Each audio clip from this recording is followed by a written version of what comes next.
Ok, então uma boa noite. Vamos dar início ao nosso quarto encontro de Valuation, o caminho do holder. Hoje a gente vai tratar sobre Equity Risk Premium e já fazer alguns ensaios de como calcular o custo de capital para o fluxo de caixa da empresa. Então eu vou começar aqui compartilhando nossa tela.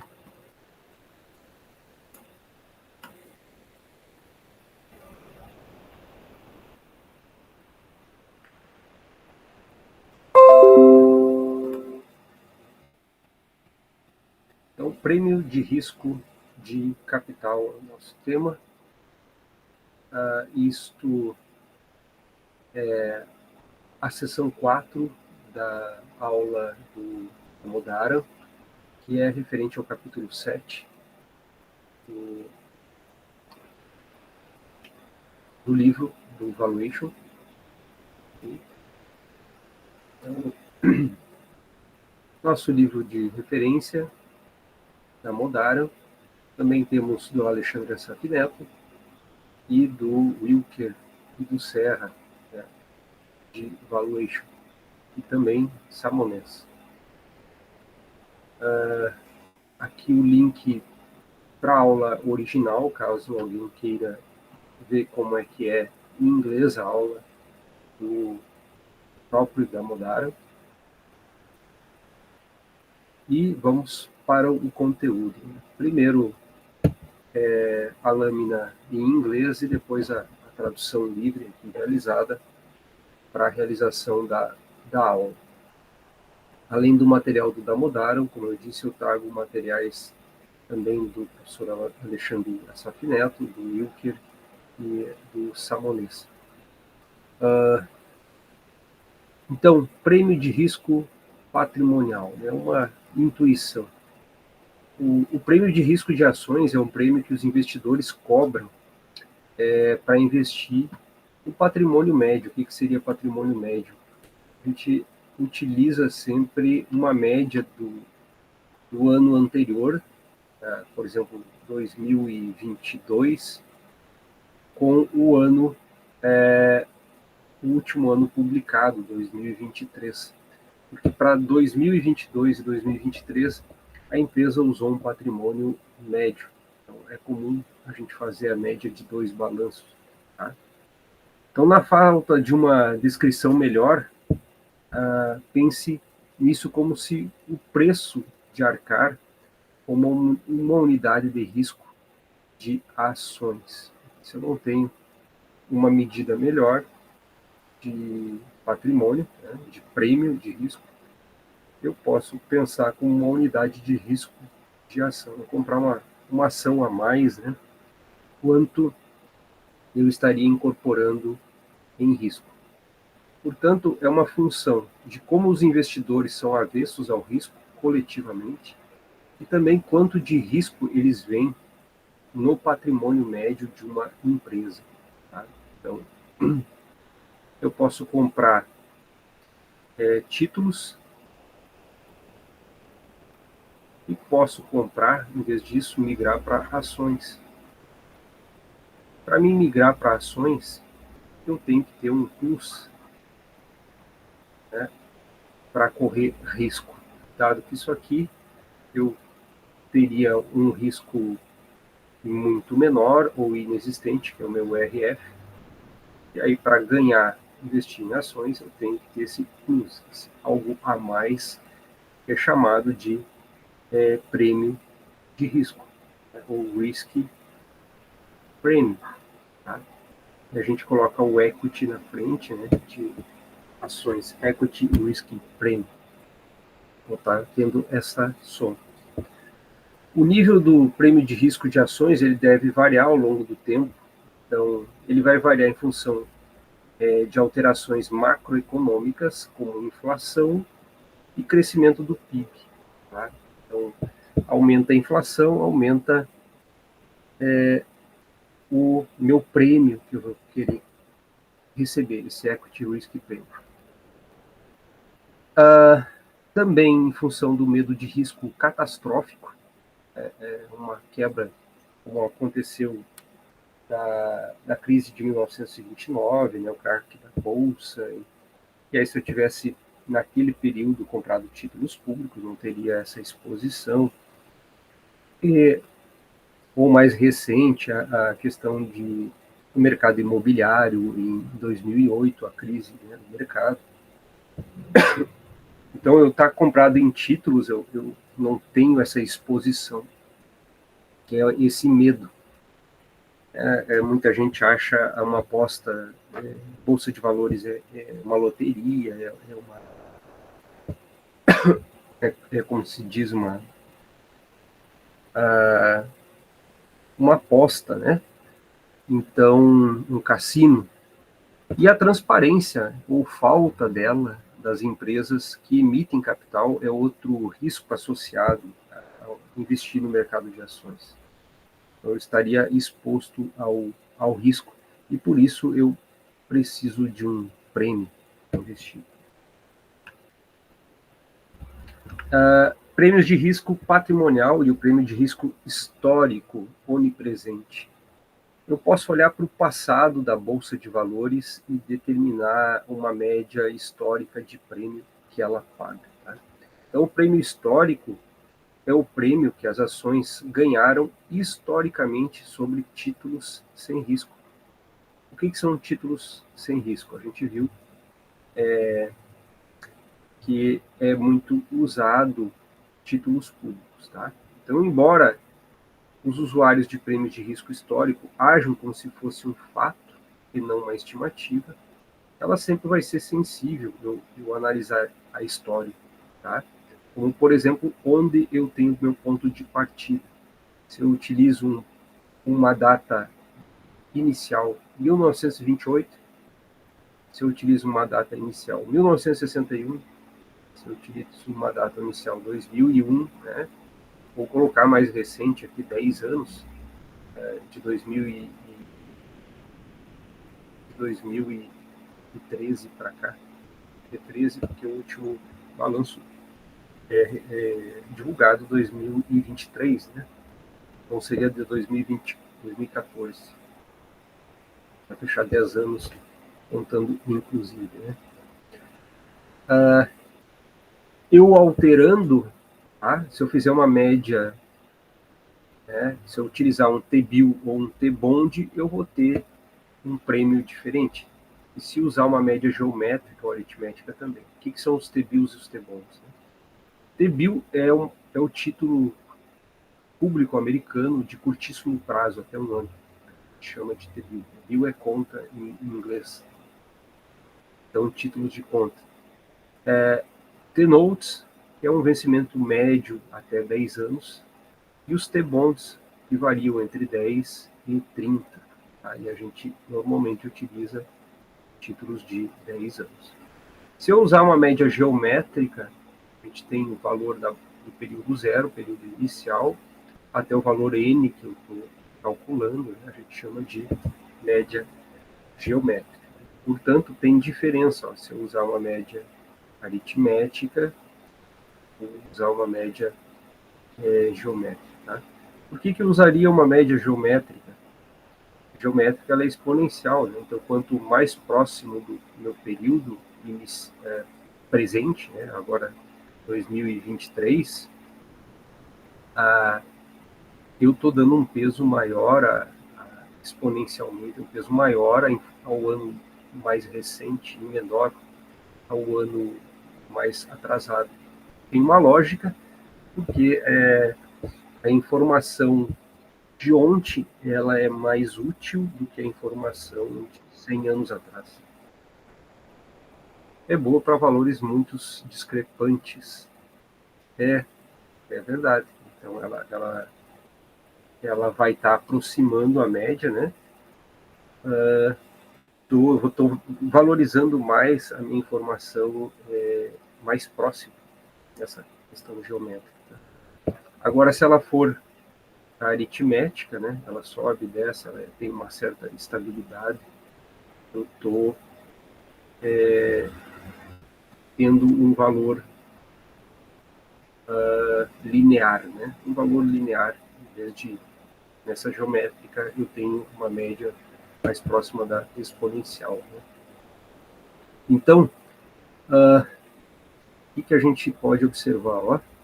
Se eu utilizar, no caso do SP500, a média do SP500, ela pagou de 28 a 2010, 7,6% a mais do que os títulos públicos americanos de 10 anos. Se eu pegar de 2001 a 2010, 10 anos, ela pagou, então,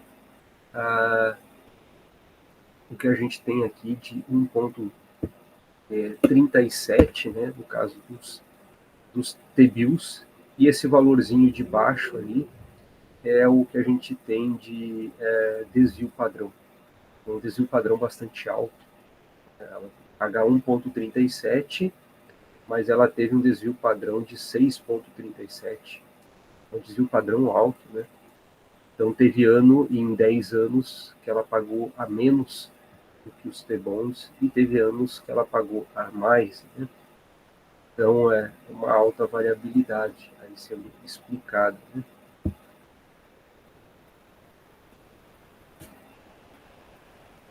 Como exemplo,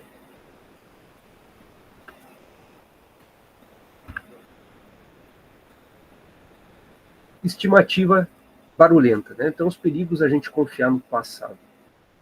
Mesmo que a gente olhe os longos períodos da história, como nesse caso 90 anos, o prêmio de risco ele vai ser derivado de um erro, ele vai ter como derivada, né, um erro padrão substancial. Tá? Como é que a gente calcula erro padrão? Erro na estatística, né, erro padrão, ou também hepta, ele vai ser a minha média, né, ou a minha média sobre raiz de n. É o que a gente tem aqui, né, a média do desvio padrão. Tá? Então, um desvio padrão de 20%, vou representar corretamente. Em vez disso aqui é desvio padrão. Desvio padrão sobre raiz de n. Eu tenho o meu erro padrão. Tá? Considerando de 20 anos o meu período histórico, eu tenho um erro padrão de 2,11%. Na minha estimativa. Então, isso é relativamente alto, né? Se a gente analisar da lâmina anterior aqui, né? É uma flutuação grande de dinheiro. Tá? Para um pagamento de 7%, poderia ser 5%. Não. E aí 5%, né, é um valor muito menor, né, do que a gente muitas vezes tem como expectativa investir. E existe também o problema de viés de sobrevivência, que é o uso de dados históricos dos mercados de ações, eu calcular esse erro padrão dos Estados Unidos. Nos Estados Unidos eu posso enxergar como sendo uma ilha, uma bolha, porque ela representa somente o mercado americano, enquanto que os mercados globais eles tendem a ter uma variabilidade muito maior. Então, eu dizer que o meu equity risk premium, com base no mercado americano, ele tem uma variabilidade, tem uma, uma média de retorno muito diferente se eu olhar o mercado brasileiro por mesmo tempo. Pode ter caudas muito mais longas, tá, do que a do mercado americano, no e Brasil. Então eu preciso de um prêmio de risco muito maior no Brasil do que do mercado americano. Isso é um viés, né, chamado de viés de sobrevivência. Por isso, quando há qualquer crise, econômica, macroeconômica, né, ou estourar uma guerra, por exemplo, né, um choque, o pessoal migra para o mercado de menor risco, no caso, o mercado americano. Isso é chamado viés de sobrevivência. Como é que a gente calcula, então, esse Equity Risk Premium? Aqui, o exemplo de 1º de janeiro de 2013, o S&P 500, ele estava sendo pontuado, né, a 1.428 pontos. Tá? Então, ele estava pagando uma média, ele estava valorizado em 1.426, e ele pagava, em média, de dividendos da cesta de empresas que compõem o S&P 500, $69 em 2013. Tá? E os analistas esperavam que o lucro crescesse lá em 2013 uma média de 7,67% nos próximos 5 anos. Então, esse 63 é 7,67% a mais do que esse meu valor de 69 em 2013. Repete o crescimento, repete o crescimento, repete o crescimento, tá? E a partir do 5º ano, esse valor iria crescer 5,27%. Tá? Isso me dá um fluxo de caixa, no valor presente do S&P 500, que se pagava de média, né? E assim eu consigo calcular qual era o retorno esperado das ações em 1º de janeiro de 2013, que é esse Rzinho, que era 7,54. Dado que os T-bonds eles estavam pagando 1,76, tá? 1,76 de T-bond, eu chego ao meu Enterprise Research, Enterprise não, Equity Risk Premium, tá? Meu prêmio de risco de ações de 5,78. Então, é essa forma. A gente utiliza também o fluxo de caixa para calcular o Equity Risk Premium.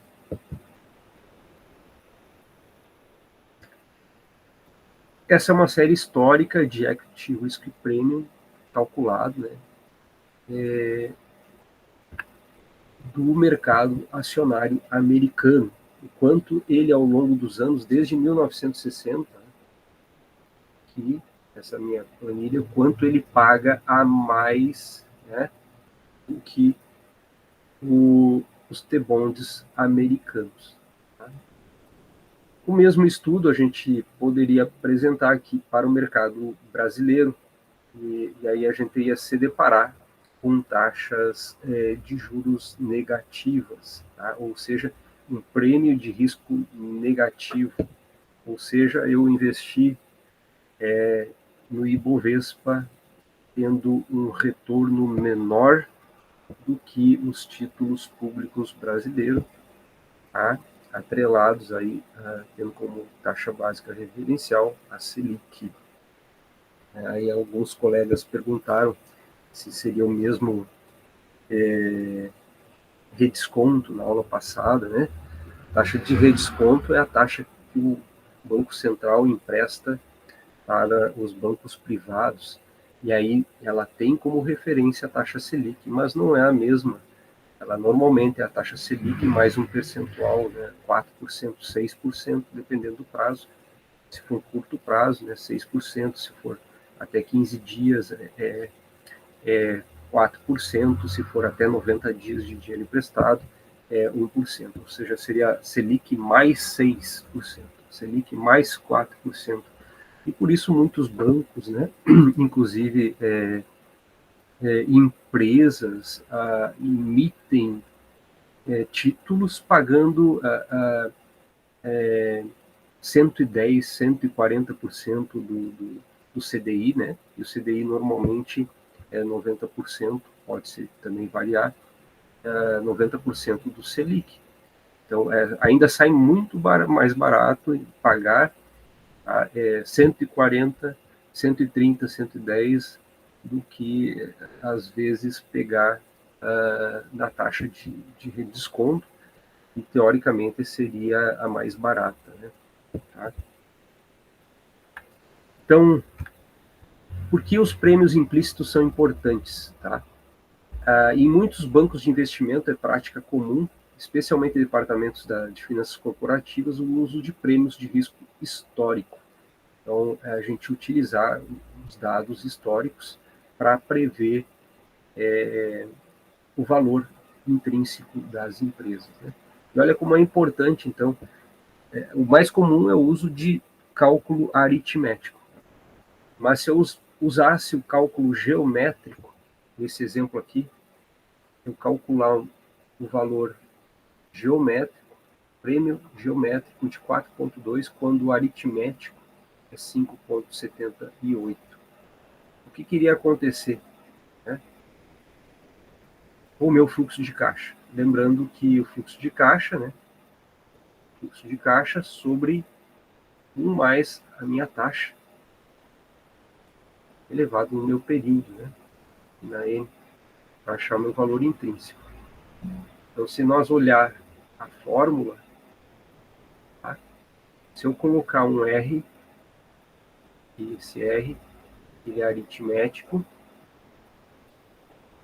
ou um R é geométrico. O R geométrico de 4,2, então ele é menor do que o meu aritmético. Eu botar um R menor, o que vai acontecer com o meu valor intrínseco? Ele vai subir, né? Então, colocando uma taxa menor, ele vai subir. E aí eu vou olhar para o mercado, os valores, né? São altos. Os valores obtidos serão muito mais altos, não vão ser muito mais baixos, né? E não deve haver viés também, não é uma boa resposta. Eles vão ser mais altos. Daí a maioria das ações vão parecer desvalorizadas. Eu vou olhar para os gráficos, né, de preço das ações, e elas vão parecer que estão todas baratas, né? Todas baratas, apontando compra, alterando a sistemática de cálculo, né? Por isso que é importante, né, eu analisar os prêmios implícitos. E quando... O que é o prêmio implícito? É o cálculo que a gente acabou de fazer, tá? Esse cálculo aqui que a gente acabou de fazer é um prêmio implícito, porque eu utilizei o fluxo de caixa. E aí eu vou comparar com o meu prêmio histórico, minha média aritmética e a minha média geométrica, para ver se ela está cara ou está barata. Bom, estimando então o prêmio de risco em um mercado emergente. Para evitar a questão do viés ali de sobrevivência, né, eu tenho que ter um plus de pagamento por investir no mercado de risco, como é o caso do mercado brasileiro. Eu tenho que olhar para o Ibovespa e ele tem que me pagar mais, né, do que o prêmio de risco do SP500 em relação aos títulos americanos, tá? E aí a coisa fica feia para nós, como eu coloquei, né, de taxas negativas. Como é que a gente calcula? Eu vou pegar simplesmente o quanto os Estados Unidos está tendo de equity risk premium, quanto ele está pagando a mais do que os T-bonds americanos, e vou somar, tá, o meu risk default, o meu spread de default. Esse aqui é o meu spread de default, tá? Do meu país, né? Country spread de default do país. A gente viu na aula passada como é que a gente encontra pelas agências de análise de risco, né? Uma Fitness, uma Moody's, a própria Standard & Poor's, ou no site da Modara, né? E também os sites do Asaf Neto, lá do Instituto Asaf Neto, ele traz. E aí eu vou somar com o Equity Risk Premium, eu vou ter então meu prêmio de risco do Brasil, tá? Eu posso ainda fazer um ajuste, né, considerando que tem variabilidade, né? Se eu sair de um valor determinístico para um valor probabilístico, eu vou calcular considerando um desvio padrão. O desvio padrão da Bovespa em relação ao desvio padrão dos títulos do governo. E, então, eu vou penalizar o meu spread padrão com essa variação, o desvio padrão de ações sobre o desvio padrão dos títulos públicos brasileiros. Nesse exemplo aqui, a ação pagando 21 e o título público 14. Tá? Eu acabei de mencionar, esse é um dado lá de 2013, mas se a gente pegar dados aqui de 2023, né, a gente vai ver um problema com relação aos títulos estarem pagando mais do que a média da Bolsa.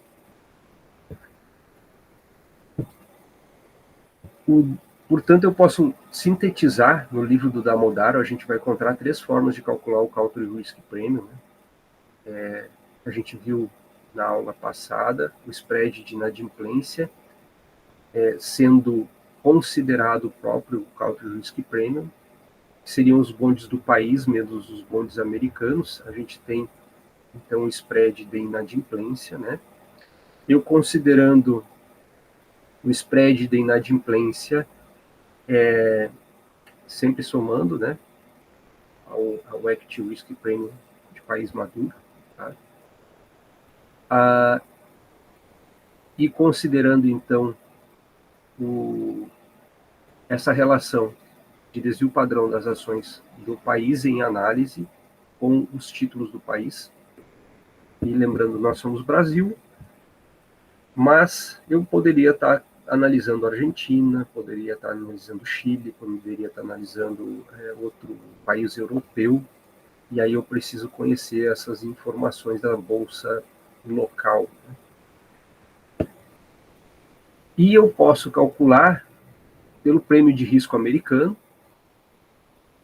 que multiplica também a relação que existe entre o desvio padrão de ações do país em relação à bolsa americana. Tá? Mas essa forma aqui de cálculo, ela tem um problema quando não há liquidez no mercado que eu estou analisando. Tá? Historicamente, a gente tem isso, a estimativa de prêmio de risco de ações implícito para o Brasil, comparando o country risk do Brasil com o prêmio de risco americano. Tem que sempre, então, ter esse plus. Se for fazer aqui um mapa, cadê minha caneta?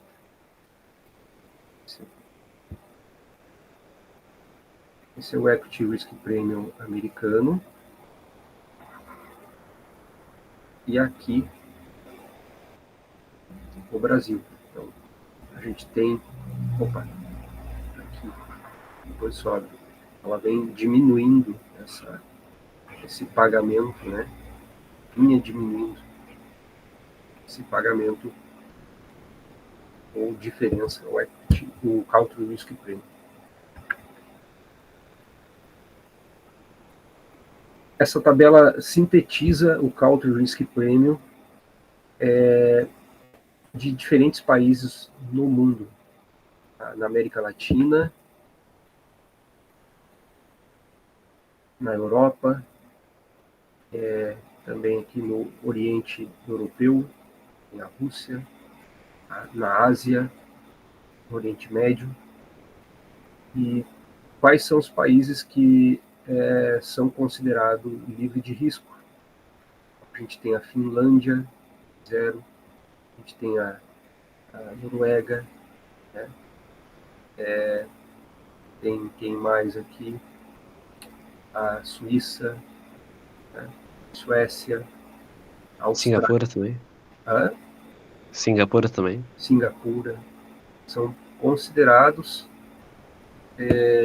mercados sem risco, tanto quanto o mercado americano. Né? Olha o caso da Grécia, lá em 2013, bem quando teve a crise na Europa por conta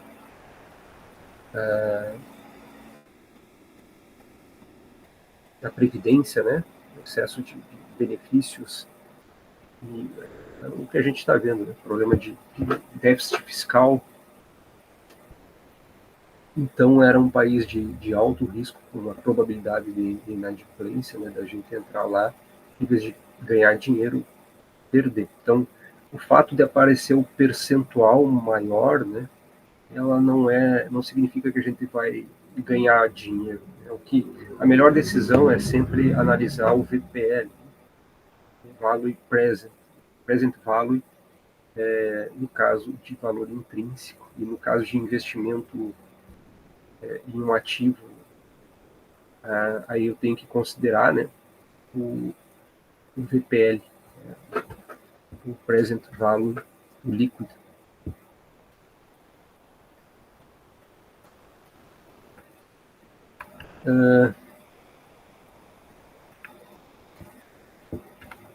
Como é que a gente soma esse Country Risk Premium?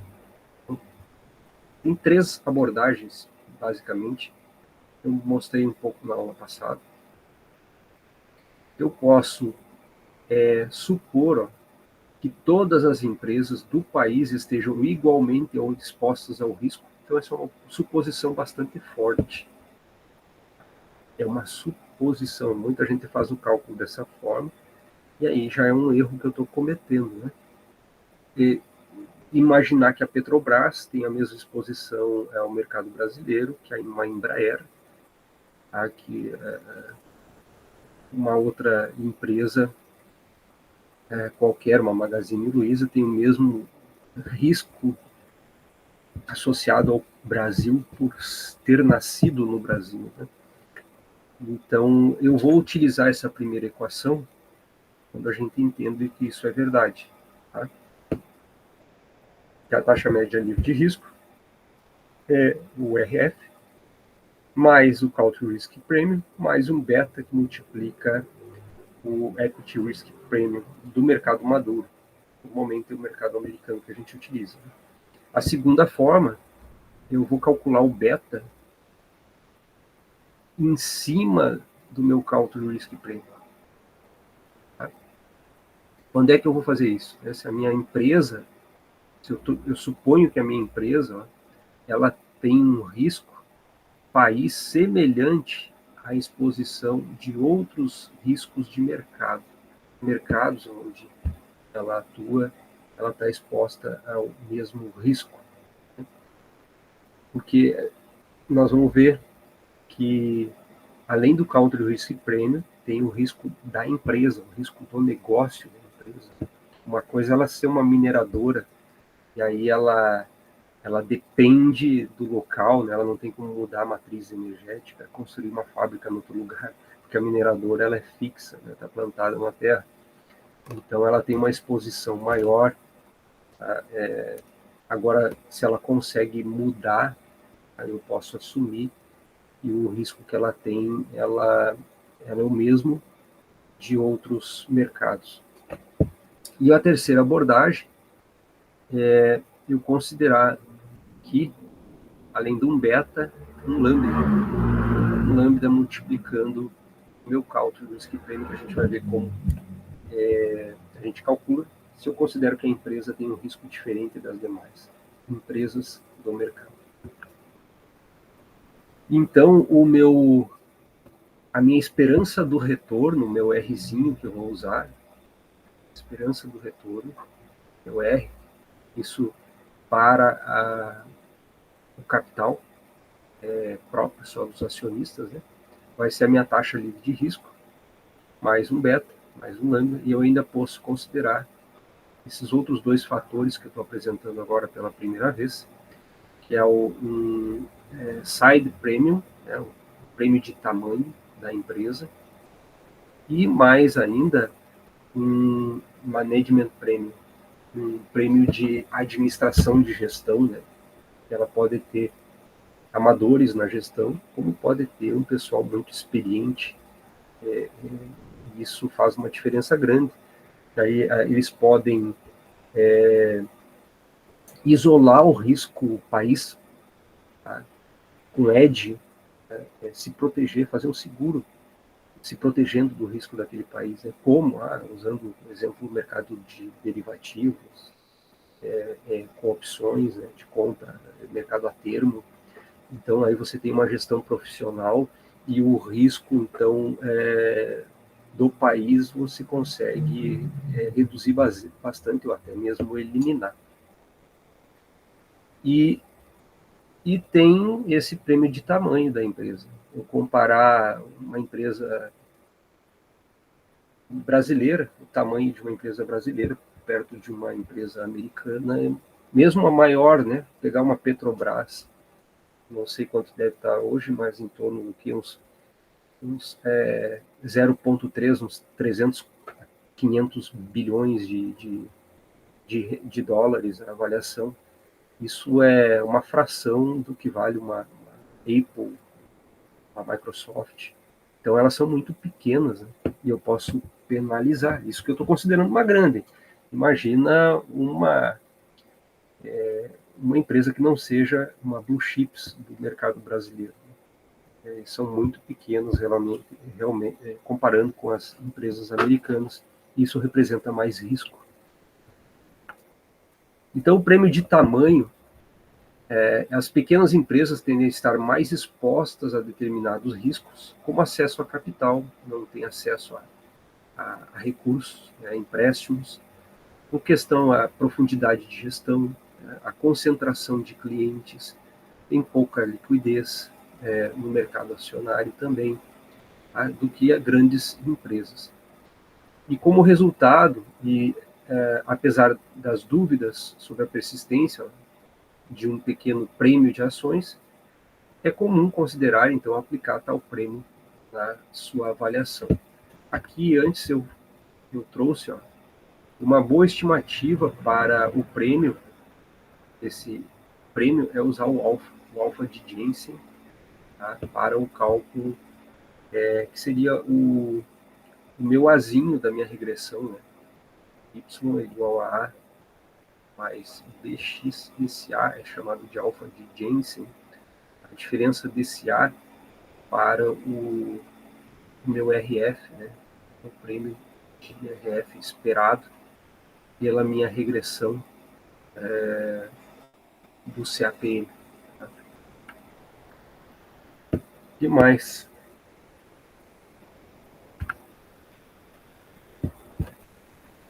Então, um prêmio específico da empresa destina-se a contabilizar qualquer risco não sistemático, ainda não capturado pelo CAPM.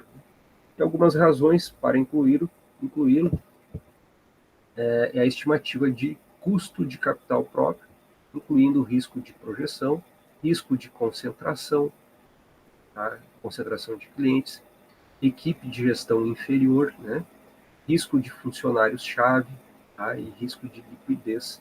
Então, a gente também calcula o risco específico da empresa. A questão de abordagens, aquelas 3 abordagens que a gente apresentou aqui de equação, essas 3 aqui, tá? Abordagem 1, abordagem 2 e abordagem 3. Onde é que eu vou usar uma ou outra, né? Abordagem 1, tá? Quando, com base na localização, né? Eu vou olhar a empresa, ela é do mercado brasileiro, então eu vou utilizar o cálculo Risk Premium do Brasil, que ela é do Brasil, presumindo, né, que a empresa de mercado desenvolvido não esteja exposta ao risco de mercado emergente. Tá? E também com base em suas operações, né?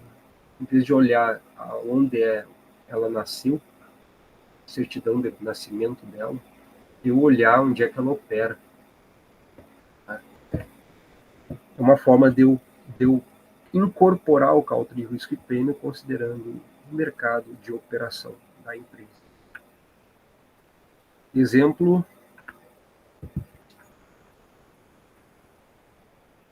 aqui o exemplo da Embraer em 2004 e outro exemplo da Ambev em 2011.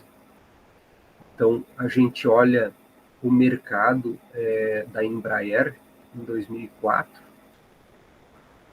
Em 2004, 97% das vendas delas ela era em mercados maduros, como os Estados Unidos e aqueles outros que a gente viu. E somente 3% das vendas era no mercado brasileiro. Tá? E o que ocorre? Eu tenho um Equity Risk Premium nos Estados Unidos, na época 5%, e o prêmio, tá, o Equity Risk Premium do Brasil, que é quem? É os 5%, o mercado americano, mais o Country Risk Premium do Brasil, que era 7,87, dá 12%. Fazendo uma média ponderada aqui, ó, 97% vezes 5, mais 3% vezes 12, o Equity Risk Premium da Embraer é 5. E o Country Risk Premium é 0,24 apenas, né? Apesar de ser quase 8, né? 7,89, quase 8. O Country Risk Premium da Embraer é só 3%, 0,24%. Então, a esperança do Country Risk Premium para a Embraer. Já a Ambev, ela operava em 2011 em vários mercados, 3, 4, 5, 6, 7, 8. E aqui o total de receitas e quanto isso representa na receita da empresa. Então, a maior receita era no mercado brasileiro, ela está mais exposta ao risco, né? Por conta disso, ela tem um Equity Risk Premium, um Country Risk Premium maior do que o da Embraer, por conta da sua receita ser maior em países com alto risco. Então, é uma média ponderada. Portanto, tem que conhecer quais são os mercados atuantes da empresa para calcular, fazer uma estimativa mais acertada, mais racional do meu Equity Risk Premium e do meu Country Risk Premium. Outro exemplo da Coca-Cola, considerando o mercado europeu, Ásia, América Latina, as vendas, o Equity Risk Premium e o Country Risk Premium. Na abordagem 3, que é usar um lambda, como é que eu posso fazer esse lambda? Nesse segundo eu estou usando a abordagem 2, quando é proporção. Na abordagem 3, que é o lambda, eu posso usar como referência as fontes de receita, as instalações da fábrica e o uso de produtos de gerenciamento de risco, se a empresa faz ou não, né? Uso de gerenciamento de risco. E que é esse gerenciamento? Eu mencionei há pouco, que é eu fazer hedge no mercado de opções, de futuros, como se fosse um seguro para me proteger, né, dos riscos naquele país. Então, isso vai alterar o valor do meu lambda. Exemplo de cálculo, usando a terceira abordagem, eu vou precisar saber qual é o percentual das receitas domésticas média de todas as empresas do país em observação, no caso o Brasil. Eu vou precisar calcular quanto de receita tem no Brasil a Petrobras, quanto de receita tem a Embraer, quanto de receita tem a Ambev, somar toda a cesta de empresas e achar um valor médio de receitas no país, para poder fazer esse cálculo, né? Ou seja, fazer um valuation pelo lambda, eu tenho que conhecer muito bem todo o mercado, porque eu preciso fazer esse cálculo de exposição média, né, às empresas. Para no numerador, utilizar o percentual de receitas domésticas da minha empresa em análise. Nesse exemplo, a Embraer, 3% só que a gente viu das receitas dela do mercado brasileiro, sendo que, na média, as empresas brasileiras têm 77% de faturamento no mercado brasileiro.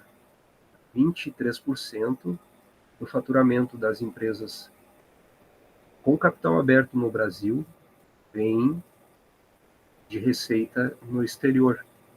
Por isso esse 77%. Aí 3 de 77 é 0,04. Já a Embratel tem 100% da sua receita, tinha, né? Não é mais Embratel agora, não.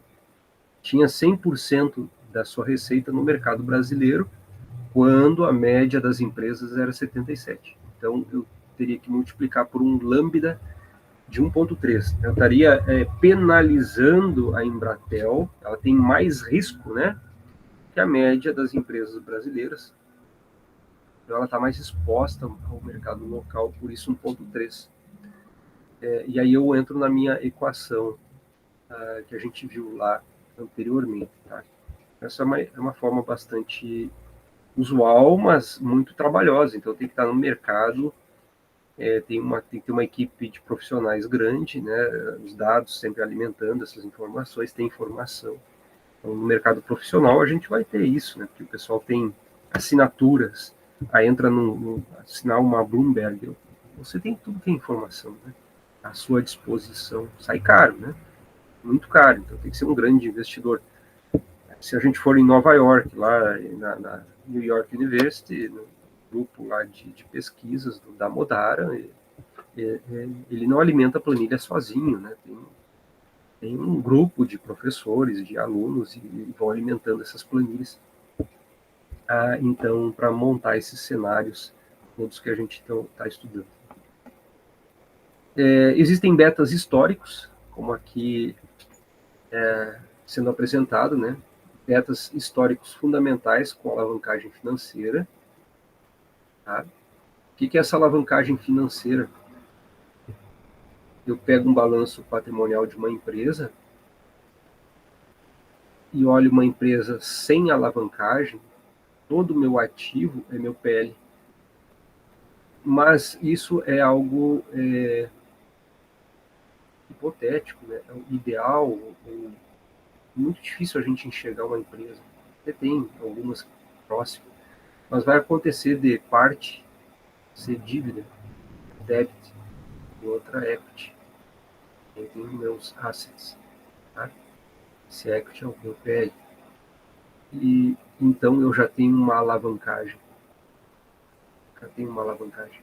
E aí eu tenho betas calculados com a empresa endividada e um beta desalavancado sem empresa endividada, né? E por que as empresas se endividam? Porque vale a pena, tem o que a gente chama de benefício fiscal. Esses impostos, dada a proporção de débito e equity, eu tenho um benefício fiscal. Ou seja, eu vou ter um retorno maior por conta da dívida. Betas bottom-up, esse é o mais utilizado no mercado profissional, né? Mas ele é um pouquinho trabalhoso. Tá? Foi criado por Ramada na década de 60, 70, 69, se eu não me engano. Tá? E ele é a base do trabalho da Modara, é a base do valuation que a gente enxerga sendo vendido como a principal explicação para a riqueza de uma Berkshire Hathaway, né? Do Warren Buffett. Tá? E para isso, para nós calcular ela, temos que seguir alguns passos que a gente vai ver na próxima aula. Como a gente calcula. Eu já estou apresentando aqui os passos. Tá? O cálculo em si, de como faz, a gente vai ver na próxima aula dos betas. Identificar o negócio da empresa, encontrar outras empresas do negócio, aí tem que estimar o beta médio não alavancado, estimar o beta não alavancado da empresa analisada, tá? Tenho que estimar daí o beta financeiro.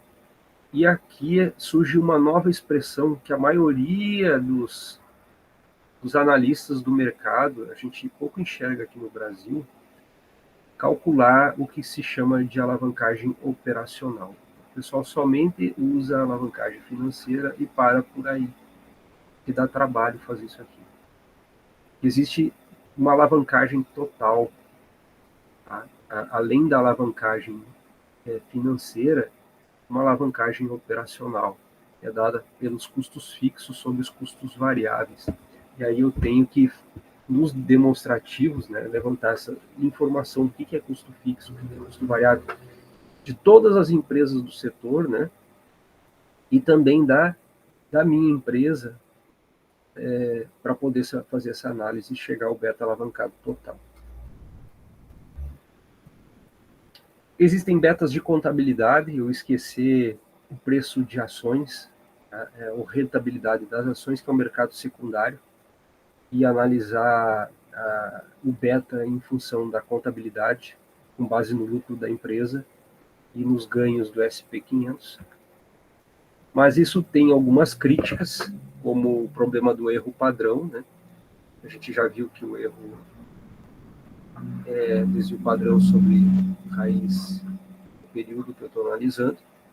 Então, é um alto erro padrão, tem falhas de índice de mercado e a incapacidade das regressões refletirem mudanças no conjunto de negócios e risco financeiro da empresa.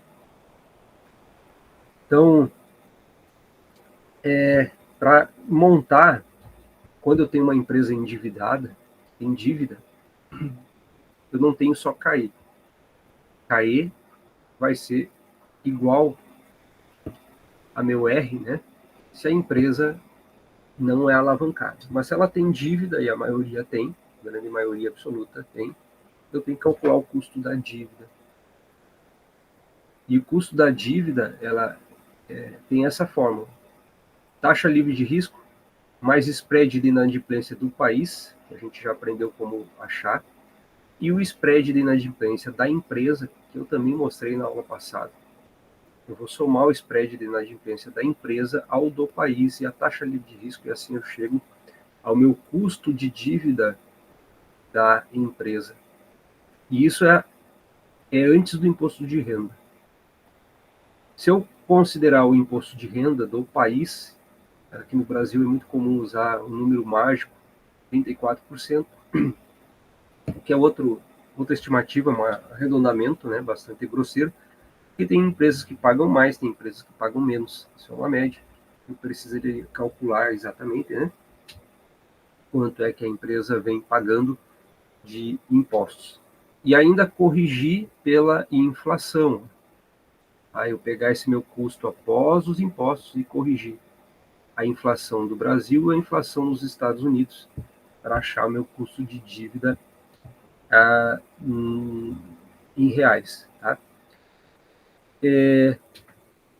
Outra situação, esse custo de dívida, tá? Não basta eu pegar no meu balanço patrimonial e olhar o meu montante de débito é esse aqui na contabilidade. Contabilidade, ativo e equity. Eu não vou pegar a contabilidade. Eu vou ter que pegar, tá, o meu ativo,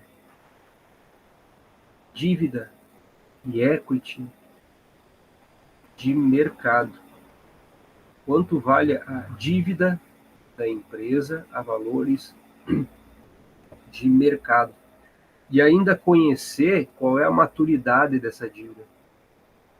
A dívida ela pode vencer em 1 ano, ela pode vencer em 2, pode vencer em 3, pode vencer em 30 anos.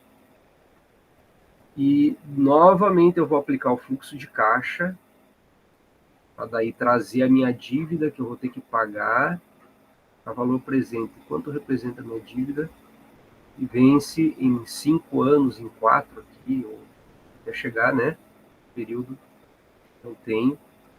Por isso eu aplico essa fórmula que está aqui embaixo.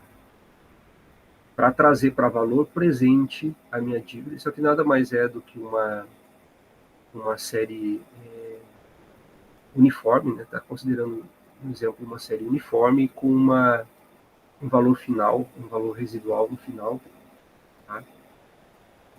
E sendo o D o período de duração da dívida que a gente tem.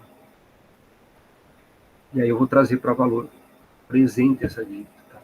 E é outro erro bastante comum nos valuations, tanto em competições e até os profissionais, eles pegam a relação de dívida e equity do balanço, e só que é uma dívida que tem 10 anos para pagar.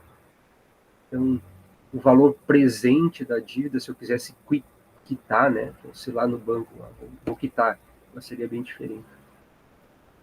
Do contrário, se eu não usar essas equações, aí eu tenho que conhecer a empresa, né? Eu tenho que abrir os relatórios da empresa, né? Do balanço patrimonial e achar empréstimo por empréstimo da empresa, tá? É um caminho de samaritano, né? Para coletar, então, o custo da dívida real. Existem cálculos híbridos de títulos, como muito comum no Brasil, ações preferenciais. Então, além do meu custo de capital de equity, eu tenho custo de capital da dívida e um híbrido, que são as ações preferenciais. Tá? E eu preciso incorporar isso no meu modelo. Outra situação muito interessante a ser considerada é arrendamentos operacionais, os famosos leasing, que aí, para calcular o custo da dívida, eu tenho que colocar quanto eu tenho de despesa de arrendamentos operacionais. Tá? Como assim? Vamos pegar uma empresa do varejo, e a maioria você olha, tem fisicamente no seu ativo 2, 3 lojas, mas ela tem 300 lojas operando, tudo alugado, todas as lojas alugadas. Então isso é um passivo, tá? É um passivo que tem que ser considerado na minha dívida. Qual é as despesas, os meus contratos de aluguel? Banco, a mesma coisa. A maioria dos bancos alugam a grande parte das agências, né? E aí eu preciso ativar o meu arrendamento operacional. Mercado americano, que lá tem uma legislação um pouco diferente, né, do IFRS, o CAP. Então, tem que fazer esse ajuste. E aí, o custo de capital, ele vai ganhar essa fórmula toda aqui. De capital equity, de mercado e também de ações preferenciais. Então, vou estar considerando débito sobre equity, mas daí não só o equity, mas debt, mas também ações preferenciais. Né? Preferencial Stocks, esse PS. Bom, então, no mercado de trabalho, a gente vai encontrar uma miscelânea. O pessoal fazendo valuation de tudo que é jeito. Né? 81% das empresas, de acordo com uma pesquisa, né, um survey feito lá na New York University, 81% das empresas usam CAPM, 4% usam CAPM modificado, 15% não sabem, 70% usa T-bonds de 10 anos, 7% usa T-bonds de 3 a 5 anos, 4% usam letras do Tesouro, 52% usam fontes públicas para estimar os betas. Eu pego um beta pronto já, né, de uma Yahoo Finance, de uma Bloomberg. 30% fazem suas próprias estimativas, só 30%. O resto é Ctrl+C, Ctrl+V. Ampla variação do mercado, de risco de mercado, 37% usando prêmios entre 5 e 6, 52% usam taxa marginal de empréstimo, 37% usam taxa de empréstimo média, 59% usam peso de valor de mercado, 15% usam peso de valor contábil. Então, olha só, somente 59 usam peso de valor de mercado da relação dívida-equity. Então, tem muita informação, muita estimativa viesada, né, sendo divulgada por quem teoricamente é profissional no mercado de trabalho. E 19% não tem certeza quanto aos pesos que usam, de acordo com o levantamento da pesquisa realizado no mercado americano. Para encerrar a aula, um exemplo matemático. Aí eu vou pedir para vocês depois observarem com carinho em casa a lógica. Eu vou explicar a lógica. Tem um nome no caso da variável que está sendo considerada, o beta alavancado, o risk premium, o country risk, prêmio de tamanho, e uma letra representada, e do lado tem a equação, como é que ela é pelas letras. Tá? Como é que a gente chega? Bem à direita está o link da onde sai a informação, a alimentar o cálculo. Então, isso aqui seria um resumão do que a gente viu até agora nas equações. E da onde sai, inflação dos Estados Unidos, do Brasil, né? Qual é o ideal, a média de 10 anos. O que está em vermelho são dicas de como fazer um valuation mais racional, de acordo com o que a gente está vendo. Da onde sai a Selic, o link, e como é que a gente calcula, então. Nesse exemplo aqui, da Cirela, foi olhado as informações, os relatórios da empresa, quanto ela tinha na época, 2021, a base 2021, quanto ela tinha de financiamento em CDI, poupança, IPR, dívidas em TJLP, em CDI de novo, tá? Para calcular a porcentagem. Tá? Calcular a porcentagem. No exemplo aqui já está o erro. O correto é corrigir o valor de mercado com a duração das dívidas. Então, quando foi feito isso, outros colegas de vocês, não foi levantada a informação da duração das dívidas.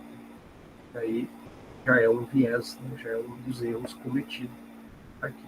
Então, está em asterisco, tudo que é o correto, tá? É a proporção ao valor de mercado. Que mais? E também, a Cirela, ela, além de operar no Brasil, ela está presente na Argentina e no Uruguai. Nesse exemplo, não está sendo feita a ponderação, tanto por cento Brasil, tanto por cento Argentina, tanto por cento Uruguai. Seria mais certo ainda, né, mais correto a minha análise. Até chegar no meu valor do VAC. Chegar no valor do VAC. Se a gente fosse apresentar quanto é da Argentina, quanto é do Uruguai, né, daria mais uma planilha, pelo menos. Tá? Se vocês fizerem, show de bola. Escolher uma empresa e analisar quanto ela tem de percentual, fazer essa correção, é nota 10 do trabalho. Né? E aí vai fazer parte das lâminas nos próximos semestres. Além de usar os exemplos, então, didáticos, a gente apresentar um caso real brasileiro feito pela Liga. Né? Isso seria muito, muito bacana. Fazer um ensaio e a gente apresentar. Aqui, a literatura básica, acertei a data, Ramada, de 1969. Fica um pouco às sombras, né? do Damodaran, desses outros autores, quando na verdade ele que é o principal, né?